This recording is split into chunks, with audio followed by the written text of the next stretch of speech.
Hi friends, welcome to my channel. పాత సినిమాలు మరియు పౌరాణికాలు చూసేవారికి ఇప్పుడు నేను చెప్పే మాటలు గుర్తుండే ఉంటాయి. అతుల వితుల సుతుల తలాతల రసాతల పాతాల లోకాల పేర్లు మనం పద్యాలు దేవుడి పాటలో వినే ఉంటాం. చిన్నప్పుడు మన అమ్మమ్మ నాయనమ్మ ఇతిహాసాల గురించి చెప్పే ఉంటాం. దేవతలు రాక్షసుల గురించి, విక్రమ బేతాళ కథల గురించి, స్వర్గ నరకాల గురించి అవగాహన వచ్చింది. ఆ కథలో ఎన్నో లోకాలు ఉన్నప్పటికీ పాతాళ లోకం బాగా ఆకర్షించి మన ఊహలను రెట్టింపు చేస్తుంది. పాతాళ లోకం అంటేనే నాగులకు నిలయం అని పురాణాల్లో ఉంది. మనం చిన్నప్పుడు పుస్తకాలు చదువుకున్నప్పుడు మనకి క్రస్ట్ కోర్ మ్యాంటిల్ అని 3 ఉంటాయి. అవి నీటితో ఖనిజాలతో నింపబడి ఉంటాయి. అసలు ఎక్కడుంది ఈ పాతాళ లోకం? పాతాళ లోకం వెళ్ళడానికి సహాయపడుతుందా? ఇలాంటి ఎన్నో ప్రశ్నలకి జవాబులు దొరకకుండా పోయాయి. మన భారతీయ సనాతన ధర్మంలోని పురాణ ఇతిహాసాల గురించి చూస్తే మనకి మొత్తం 14 లోకాలు ఉన్నట్టు తెలిసిందే. భూలోకాన్ని అన్నిటికీ సంబంధించిన అనేక విషయాల్లో కాకుండా భూమి కింద కూడా అనేక లోకాలు ఉన్నాయని అనేక సందర్భాల్లో నిరూపించుకోవాల్సి వచ్చింది. భూమి కింద ఉన్న లోకమే పాతాళ లోకం. ఈ పాతాళ లోకం గురించి దేవి భాగవతంలో ఉంది. పాతాళం అంటే అత్యంత లోతులో ఉండే లోకం. దానికంటే ముందు రాహుమండలం, అంతరిక్షం, భూలోకం ఉంటాయి. ముందుగా రాహుమండలం కింద సిద్ధులు, విద్యాధరులు ఉంటారు. వాటి యొక్క విస్తీర్ణం 10,000 యోజనాలు.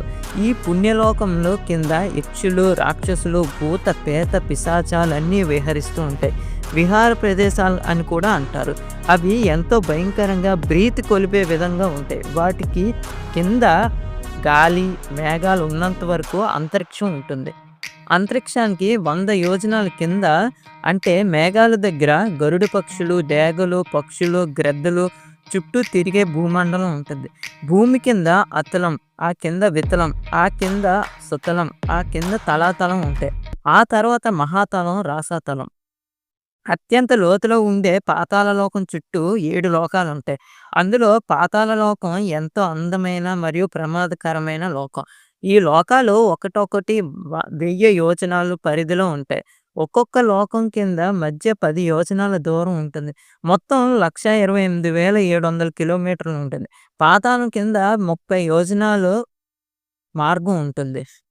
మహాశివుడు మరియు మహావిష్ణువు గల కామాసి కళ అనే 1000 పడగల రాజనాగం ఉంటుంది. దానినే అనంతుడు అంటారు. అనంతుడని కూడా పిలుస్తారు. దేవతలు పూజించే నిత్యకళ ఈ అనంతుడు. అనంతుడు 1000 తలలు కలిగినవాడు.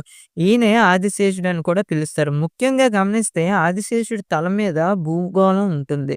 ఎంతో అందమైన నాగకన్యలు, సుందరామణులు, శేషులు కొలుస్తూ ఉంటారు.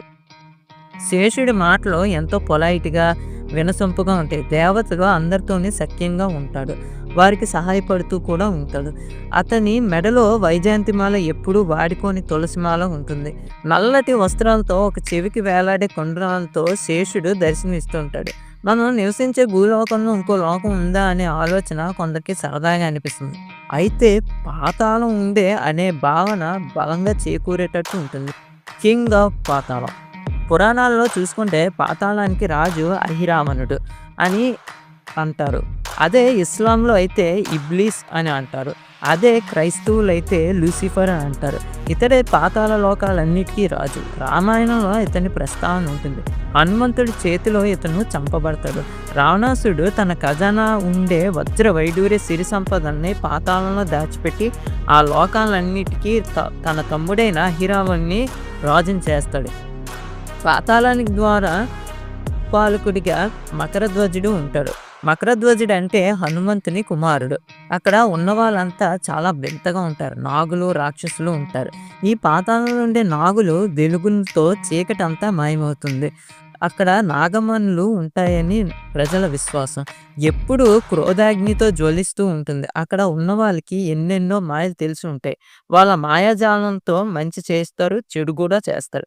మకరధ్వజుడు అహిరావణునికి నమ్మిన బంటు. ఒకనాడు అహిరావణుడు మారువేషంలో విభీషణుని వేషంలో వెళ్ళి శ్రీరాముల వారిని, లక్ష్మణుల వారిని బంధించి పాతాళానికి తీసుకొస్తాడు కాళికాదేవికి బలివ్వడానికి. వెంటనే హనుమంతుడు పాతాళ లోకానికి వెళ్ళగా అక్కడ ఒక వానరం అడ్డుకుంటుంది. అది ఎవరో కాదు, తన కుమారుడే అయిన మకరధ్వజుడు. అన్నీ తెలుసుకుని తోకతో ఆయన్ని బంధించి అహిరాముని చంపి తన కుమారుణ్ణి విముక్తిని చేసి పాతాళ లోకానికి రాజుని చేస్తాడు.